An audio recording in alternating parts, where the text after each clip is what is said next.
कहानी बताएंगे जो देश के 5,000 लोगों की गाड़ी कमाई को अपनी काली कमाई बनाता रहा। ये काला कारनामा नया नहीं है और ना ही जांच एजेंसियों के लिए अनसुना है, लेकिन सब कुछ होता रहा, वो देश को ठगता रहा। सेबी सोती रही और सीबीआई चुप बैठी रही। जी हां, सबूत होने के बाद भी सीबीआई एक ठग को गिरफ्तार नहीं कर पाई।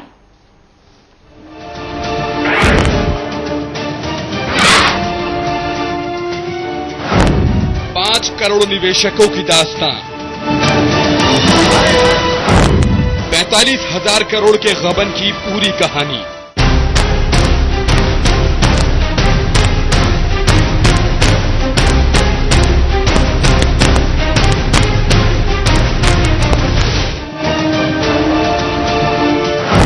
निवेशकों का एक एक दर्द, दूध बेचने वाले का अरबों में खेलने का हर राज, सड़कपति कैसे बना अरबपति,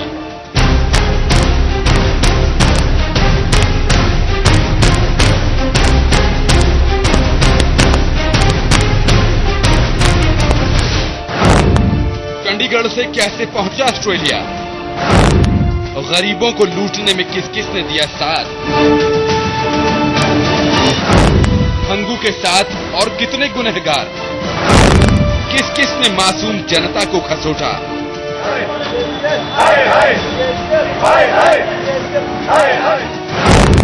कौन कर रहा है गरीबों के पैसे पर ऐश,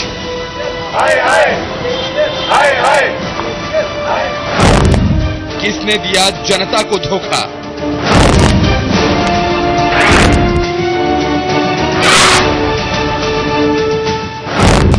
किसकी शह पर हो रहा है खिलवाड़। इतना सब होने के बाद भी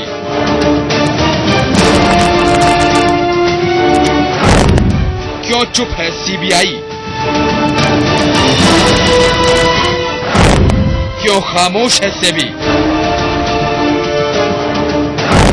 चैनल 1 पर दगाबाजों की दास्तान। हम हर रात से उठा रहे हैं पर्दा, हर गरीब के साथ खड़ा है चैनल 1।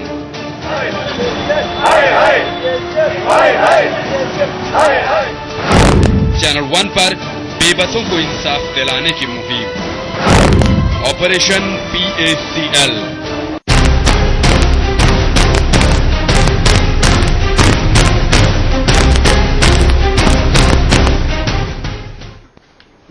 एक वक्त ऐसा था जब निर्मल सिंह भंगू सड़क पर जिंदगी बसर कर रहा था और दूध बेचकर किसी तरह अपनी जिंदगी चला रहा था। कभी वो सपनों में जीता था, लेकिन अचानक उसका सपना साकार होने लगा।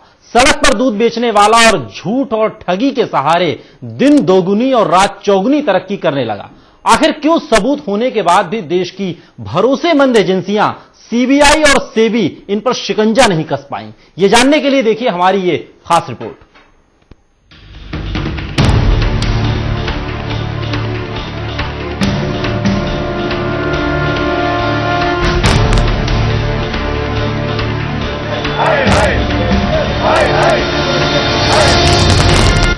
एक ऐसा वक्त था जब वो सड़कों पर अपनी जिंदगी बसर करता था, लेकिन आसमान को छूने का उसका सपना उड़ान भरने लगा। साइकिल पर सवार होकर दूध बेचने वाले उस शख्स के जहाज चलने लगे। उसके नाम से देश विदेश में शहर बसने लगे। इंतहा तो ये हुई कि समुंदर के अंदर उसके शीशे के घर बनने लगे। उसका नाम आपको बताएंगे, लेकिन पहले उसकी फितरत तो जान लीजिए। वो हकीकत में जीता था, लेकिन कारोबार सपनों का था। करोड़ों लोगों को करोड़पति बनाने का सपना। साइकिल पर गांव-गांव दूध बेचने वाले निर्मल सिंह भंगू ने शायद सपने में भी नहीं सोचा था कि 2 दशक के अंदर वो हिंदुस्तान के सबसे बड़े भूस्वामी यानी लैंड बैंक के मालिक बनेंगे। पंजाब के चमकौर में शायद इससे पहले किसी की तकदीर ऐसी न चमकी होगी। रोल्स रॉयस और बेंटले जैसी कीमती गाड़ियां और गर्ल्स स्टीम जैसे प्राइवेट जेट शायद भंगू के लिए कोई मायने नहीं रखता, क्योंकि उसकी बेहिसाब दौलत की दुनिया अमृतसर से ऑस्ट्रेलिया तक फैली हुई है। समंदर में शीशे के घर और प्रेसिडेंशियल स्वीट्स जैसे सैकड़ों अपार्टमेंट्स भंगू की पर्ल्स ग्रुप कंपनी सिडनी और मेलबर्न जैसे शहरों में अपने ग्राहकों के लिए सपने संजोए है। लुटेरे की जमीन का हिसाब इतना ज्यादा है कि नक्शे पर इन जमीनों को दिखाया जाए तो बेंगलोर जैसा शहर छोटा पड़ जाएगा। दरअसल पंजाब के चमकौर साहिब में चमकी भंगू की किस्मत। जब हिंदुस्तान की जांच एजेंसियों की नजर पड़ी तो पर्ल के खरबों रुपए पर दाग लग गए। Security exchange board of India यानी सेबी ने भंगू की खरबों रुपए की दौलत पर सवाल उठाते हुए कहा कि पर्ल ग्रुप रातों रात अमीर बनने के लिए स्कीम के जरिए देश के भोले भाले 5 करोड़ निवेशकों से 45,000 करोड़ रुपए इकट्ठा किए हैं। सेबी इन सवालों को लेकर सुप्रीम कोर्ट पहुंची और आखिर कोर्ट ने भंगू के भू संपत्ति की जांच के आदेश दिए। सीबीआई के अलावा भंगू के फैलते कारोबार की जांच कॉर्पोरेट मामलों के मंत्रालय ने भी शुरू कर दी। सेबी ने अब तक अपनी जांच में पाया कि भंगू और उसके सहयोगी सुखदेव सिंह ने अपनी 2 कंपनी PACL और PGF लिमिटेड के जरिए निवेशकों को ठगने का एक बेहद घिनौना खेल खेला है। सीबीआई जांच में खुलासा हुआ कि अब तक इन्होंने 5 करोड़ निवेशकों को लूटा है, 45,000 करोड़ रुपए निवेशकों से इकट्ठे किए। बटोरी गई बेहिसाब दौलत को निजी फायदे के लिए इस्तेमाल किया गया। इस दौलत का बड़ा हिस्सा ये विदेश ले गए और ऑस्ट्रेलिया में कारोबार शुरू किया। सीबीआई के मुताबिक 2009 में पर्ल ग्रुप ने ऑस्ट्रेलिया में अपना कारोबार फैलाना शुरू किया था। इसके तहत कंपनी ने शेरेटन मिराज होटल को खरीदकर कारोबार की शुरुआत की। पिछले कुछ दिनों से चैनल 1 की स्पेशल इन्वेस्टिगेशन टीम ने निर्मल सिंह भंगू के कारनामों की पड़ताल शुरू की। कंपनी किस तरह से भोले भाले निवेशकों से पैसे ऐंठती है, आपको जानकर हैरत होगी। 45,000 करोड़ रुपए के घपले के बावजूद पर्ल्स ग्रुप अभी भी भोले भाले लोगों से अलग अलग स्कीम के नाम पर रकम बटोर रहा है। Special investigation team, channel 1 news.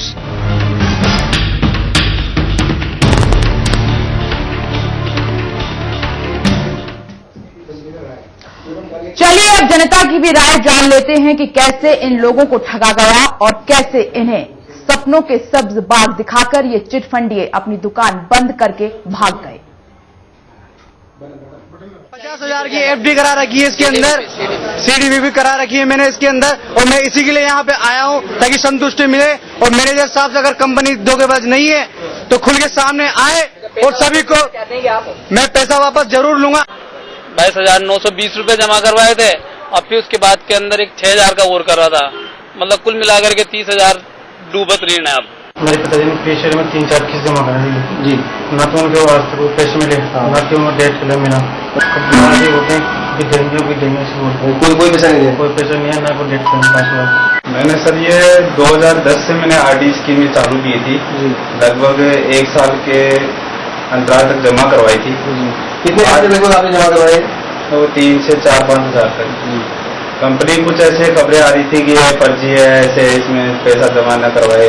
उस हिसाब से मैंने भी ऐसे देखा कि हाँ मांगने की कोशिश की, मेरे को कोई सहयोग नहीं कर पाया, किसी ने बताया नहीं। तो क्या होगा आगे देख लेंगे ऐसे बोल रहे थे। हाँ अभी रिटर्न अभी नहीं होगा बोले, बस यही है हमारा पैसा रिटर्न मिल जाए। मेरा पिछली मार्च को 48,000 रुपये का बहुत पूरा होता, मैंने पिछली मार्च को जमा करवाया, अभी तक पैसा नहीं मिला। जब भी मैं कंपनी में फोन करता हूँ तो वो बोलते हैं 5-10 दिन में आपको पैसा इसका मिल जाएगा, अपन अभी तक नहीं मिला। जब भी फोन करता हूँ तो कंपनी वाले बोलते हैं कि 5-6 दिन में पेमेंट हो जाएगा, 5-6 दिन में पेमेंट हो जाएगा, पेमेंट नहीं हो रहा है, नहीं हुआ अभी। इसी मुद्दे पर जेडीयू के वरिष्ठ नेता केसी त्यागी का क्या कहना है कि नई सरकार से हम उम्मीद करते हैं कि ऐसी चिटफंड कंपनियों की जांच करेगी और उन पर कार्रवाई करेगी।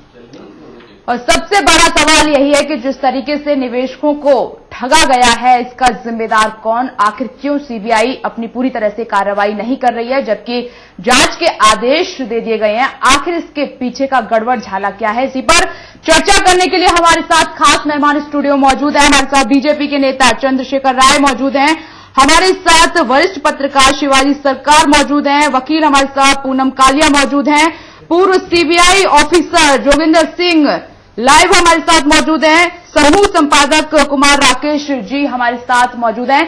सबसे पहला सवाल मेरा बीजेपी नेता चंद्रशेखर राय जी से है। चंद्रशेखर जी, जिस तरीके से देखा जाए आपने पूरा प्रकरण देखा, निवेशकों को ठगा गया, किस तरीके से देख रहे हैं, आपकी पहली प्रतिक्रिया इस पर? सबसे दुखद बात है कि ये सपनों को बेचते हैं और जो सपने टूटते हैं तो कितने घर बर्बाद होते हैं, ये इसकी पीड़ा इनको नहीं मालूम है। मेरा सिर्फ एक कहना है कि सरकार जब अनुमति देती है ऐसी चिट फंडिंग को चलाने के लिए, तो कहीं ना कहीं वो कानून का पालन होना चाहिए जो बनाया गया है जी। क्योंकि जो कानून बनाया गया है उसमें कहीं ऐसा नहीं लिखा है कि ये लोग बदमाशी कर सकें, लेकिन जब कानून का पालन नहीं होता है और जो कानून का पालन करने वाले लोग हैं इनके संग मिल जाते हैं, तब ये हादसे होते हैं। जी बिल्कुल, जिस तरीके से ये सारे पूरा मामला तो सामने आ गया, ये तो तय हो गया है कि जनता इसमें ठगी गई। हमारे साथ जोगिंदर सिंह, पूर्व सीबीआई डायरेक्टर हमारे साथ जुड़ गए। जोगिंदर जी, आपसे मेरा ये सवाल है कि पहले भी लगातार यूपीए 2 की जब सरकार रही है, यूपीए 1 की सरकार रही, तो लगातार ये सवाल उठते रहे सीबीआई पर कि कहीं ना कहीं सीबीआई कमजोर है और सीबीआई पर जो है सरकार का नियंत्रण इतना ज्यादा है कि वो स्वतंत्रता के साथ काम नहीं कर पाती। इस मामले में देखें तो इस मामले में भी जिस तरीके से सेबी ने ये सारी बातें सामने रखी, उसके बाद भी सीबीआई कहीं ना कहीं कमजोर दिखी है।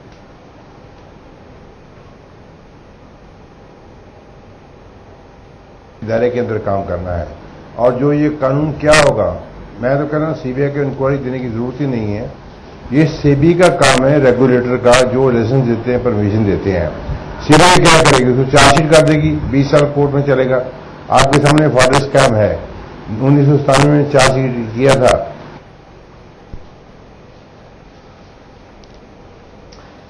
तो यहां पर जिस तरीके से देखा जाए कि निवेशकों को ठगा गया और आखिर ये खेल खेला जाता रहा, और लेकिन इस पर सवाल भी उठाए गए, लेकिन कोई कार्रवाई क्यों नहीं की गई? आखिर सीबीआई चुप क्यों बैठी है? तमाम सवाल बरकरार है। हमारे साथ वरिष्ठ पत्रकार शिवाजी सरकार भी जुड़े हुए हैं। शिवाजी जी, जिस तरीके से देखा जाए कि ये पूरा प्रकरण चला, निवेशकों को ठगा गया और सीबीआई को जांच के आदेश दिए गए, लेकिन अरेस्ट अभी तक क्यों नहीं किया गया? सबसे बड़ा सवाल। देखिए, मेरे ख्याल में अरेस्ट करना जो है वो एक कदम जरूर है, पर वो सॉल्यूशन नहीं है। सॉल्यूशन इसलिए नहीं है कि ये चिट फंड्स के जो स्कैम है वो आज से नहीं, 70s में पीयरलेस का जब शुरू हुआ था उसके बाद से तमाम एक के बाद एक पॉन्जी स्कीम्स में होते रहे हैं जी, और लगातार ये होते रहे हैं। और तमाम बातें हर बार ये होती रही कि सिस्टम को स्ट्रेंथन किया जाएगा, सख्त किया जाएगा, एक्शन लिए जाएंगे। तो हम बार बार हम देख रहे हैं, अभी पिछले कुछ साल भर पहले ही, करीब साल 1.5 साल पहले वेस्ट बंगाल में जिस तरह से सारदा का स्कैम हुआ, उससे पहले एक पहला स्कैम है, आखिरी स्कैम नहीं, इसके तरह कई तरह के स्कैम ये लगातार होते रहे हैं और ठगे वही जाते हैं गरीब के। और यही नहीं, एक सबसे बड़ा ग्रुप जो है जिसके खिलाफ आज सुप्रीम कोर्ट में जो केस चल रहा है, वो भी चिट फंड के जरिए ही इस तरह से पैसे बटोरे और पैसे आज उसके पास ये हिसाब देने के लिए उनके पास कोई बुक नहीं है कि प्रॉपरली हिसाब दे सके। तो मेरा ख्याल में एक तो सरकार को, सेबी को, सबको बैठ के सोचना चाहिए कि इस तरह के जो ऑर्गेनाइजेशंस हैं जिनको नॉन बैंकिंग फाइनेंशियल इंस्टीट्यूशंस के तरह लाइसेंस दिए जाते हैं, इनको इस तरह के डिपॉजिट्स के लाइसेंस क्यों दिए जाते हैं? बिल्कुल, ये अपने आप में एक बड़ा सवाल है कि आखिर इनको लाइसेंस मिल कैसे आता है। हमारे साथ शिवाजी जी, जोगिंदर सिंह जी दोबारा एक बार जुड़ गए। जोगिंदर जी, बड़ा सवाल वही था जो आपसे किया जा रहा था कि आखिर सीबीआई की जो भूमिका है, सीबीआई की जो कार्य प्रणाली है, उस पर हमेशा सवालिया निशान क्यों खड़े रहते हैं? नहीं, ये देखिए, ऐसा है कि सीबीआई कानून में काम करती है और कानून के मुताबिक पहला तो काम ये होना चाहिए, ऐसे केसेस में उनकी प्रॉपर्टी जब्त हो। ये जैसे अभी बिल्कुल ठीक कहा कि 1970 से हुए कितने स्कैम हुए, शारदा स्कैम अभी हुआ सबसे बड़ा है, हर्षित मेहता का हुआ 1992 का, केतन पार्क का हुआ, अभी आपके हमारे मित्र ने भी कहा कि जो है उनका चेयरमैन अभी बंद है।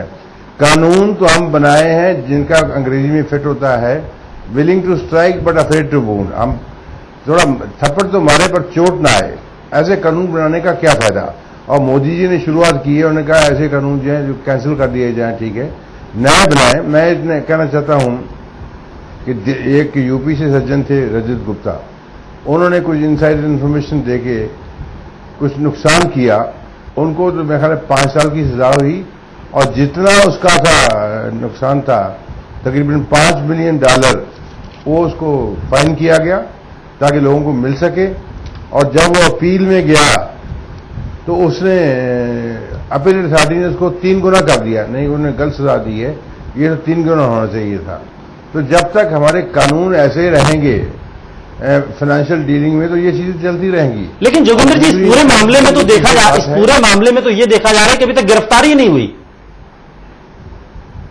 नहीं, बट देखिए, अगर विदेश में है तो उसका प्रक्रिया है, वो कोर्ट को मूव करेगी, इंटरपोल का नोटिस इश्यू होगा, जो केस उसकी पेपर भेजे जाएंगे ऑस्ट्रेलिया, और बड़ा लंबी प्रक्रिया